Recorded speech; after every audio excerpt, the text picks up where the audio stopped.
Hi everyone, welcome to my weekly messages. I'm Jalila Starr. Today the topic is a higher perspective on the death of Osama bin Laden. And sorry, I keep getting this little warning that says I have no audio, but I know I do. Okay, so where were we? Oh yeah, the higher perspective on Osama bin Laden. Now I know there's a lot of interesting responses to that. You know, people are talking about it everywhere, and the media is just like all over it. They can't stop talking about it. Well, you know, whether you believe he died, whether you believe if he died when they said he did, or what it is, the point is that there's something going on with that situation. In fact, when I first heard about it and I was watching news coverage of it, I had this sense of dread, like a rock in the pit of my stomach, and I'm like, oh my God, this is a trump card. The word just thought trump card came to mind. And what I mean by that is that it came to me that the global elite is using this as a trump card to try to, for lack of a better term, enslave Americans in a police state. And, you know, it's not just Americans, because the way America goes, so goes the rest of the world. So you guys out there in Norway and Australia, you know, watch out, yours is coming. But it's a global elite's way of finally accomplishing their goal of enslaving humanity. They could not do it with any other tactics that they had used, any other plot, any other plan. And 9/11 failed in that way. They had expected it to happen by then. In fact, they were expecting to have us all microchipped to a huge computer by the year 2000. Well, look, it's 11 years later and they haven't accomplished it. And with 2012 coming up, in a year and a half, I mean, they're running out of time. So they really have to do their thing if they want to get us all locked into their little frequency fence. So when I saw this thing about bin Laden, I realized, oh, that's the trump card they're playing, and here's why. And then we'll get to the higher perspective. Okay. What you notice is that they're saying now, you know, there's an acceleration of the terrorist threats because they killed bin Laden, who was America's #1 enemy. Reminds me of Jesse James in the Wild Wild West.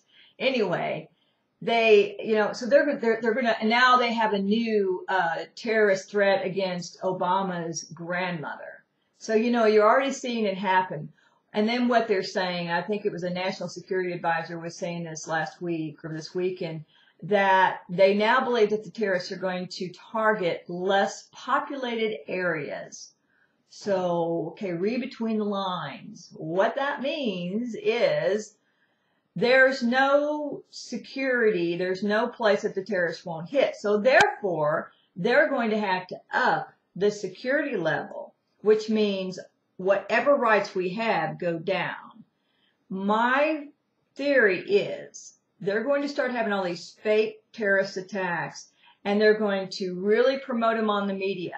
And, you know, cause, reaction, solution. Terrorist attack. You know, what do we react to? Fear. And they're going, okay, here's a solution. Give up more of your rights. We're going to eventually, what they're going to do is they're going to, bring about an entire openly public police state.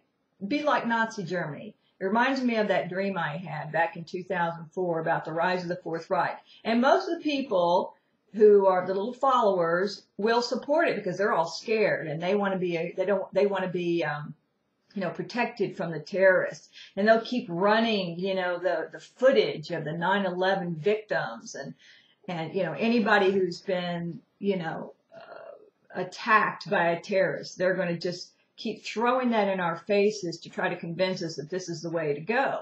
So you have to admit that's a pretty brilliant plan. Because they can do this all over the world, because they can say, well, hey, we don't know where the terrorists are going to attack.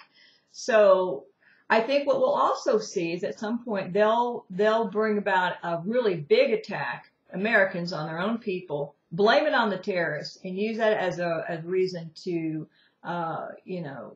declare martial law. At that point, we are living in a replay of Nazi Germany. We're all given our papers or whatever we end up having. Maybe it'll be that microchip that goes into your wrist, and you have to scan everything. Anyway, I think that's their plan. And that's pretty frightening. I mean, there goes, you know, any freedoms that we have, and anybody opposes will be taking a long vacation at the expense of you know, the government in a detainment camp. Someone, you know, I think this is their ploy, and it is pretty smart. But here's a higher perspective. There's a lot of starseeds that are still asleep. There's a lot of light workers there are a lot of people that are still asleep who are supposed to have awakened. And for the light workers in particular, their off-world families are like waiting, you know, they're looking for a solution. They're not down here on a philanthropic mission. They're down here to find a solution to their homeworld's problem that's causing their homeworld to either be threatened with extinction or their species being threatened. So there's a lot of off-world families waiting for their person who's still, you know, playing with his iPod, got his headphones in, you know, focused on whatever the latest, you know, movie is, and totally into the material world and still asleep. They're waiting for them to wake up. So in human nature is such that we don't wake up. We don't make a move to do something, you know, to move in a new direction for our soul evolution until some painful situation occurs that is painful enough to kind of jolt us awake.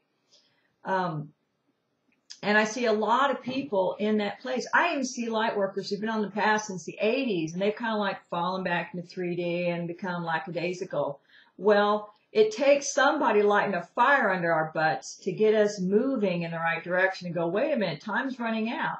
You know, there was a certain amount of people who needed to achieve a certain level of consciousness for ascension to be successful. And we're close, but not close enough.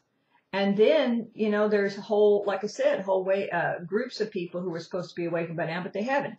So from the higher perspective, the global elite is doing its job, playing the dark role to wake us up, because they're now threatening us with total loss of our rights. We will live in a lockdown, unity conscious reality where we don't have any rights to oppose. We don't have any rights to a different opinion. All of our individuality is going to be gone if they have their way. And that is their job. That is their role from the higher perspective in this game of polarity integration, the integration of the light and dark. So they're doing their job very, very well. And the death of Osama bin Laden is their trump card to bring about their final job, to complete their final job, which was the enslavement of humanity. So that's our higher perspective. There's another piece to this that involves Comet Elenin, Nibiru, and the New Madrid Fault. Okay, I won't go any further. But it's too much to talk about in this message, so I'm going to leave that for next week. So in the meantime, emotional clearing is a key. It is the key to safety. You can stay under the global elite's radar if you are clearing out your emotional stuff. You're shifting your vibration. You're basically off their radar.